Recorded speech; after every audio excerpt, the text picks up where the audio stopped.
En réussissant à faire débrayer plus de 200 personnes du site de Renault-Lardy cet après-midi, la CGT et Sud viennent d'engranger un succès relatif. Ils espèrent profiter de cette exaspération qui s'est aussi manifestée sur les sites du Cléon, du Mans, de Flins et de Grand Couronne pour faire revenir leur direction à la table des négociations annuelles qui viennent d'avoir lieu la semaine dernière.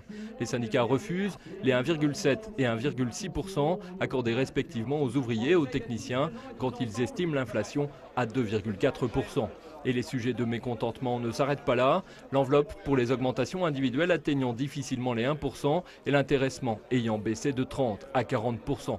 Tout cela dans un climat de conflit qui se multiplie ces dernières semaines.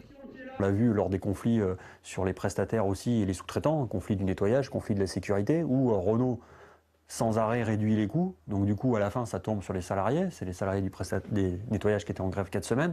C'est les salariés de la sécurité aussi qui étaient en grève pour leur salaire, parce tout le monde commence à en avoir marre de cette politique de réduction des coûts à outrance. Quand on voit qu'ils reversent aux actionnaires, Renault fait un choix politique. Donc c'est au détriment des salariés, c'est au détriment de l'emploi, et c'est au profit des grands salaires de nos PDG et au profit des actionnaires. Ce soir, les syndicats espèrent que leur direction et leur centrale entendront ce mécontentement. Une nouvelle mobilisation pourrait avoir lieu demain au Technocentre.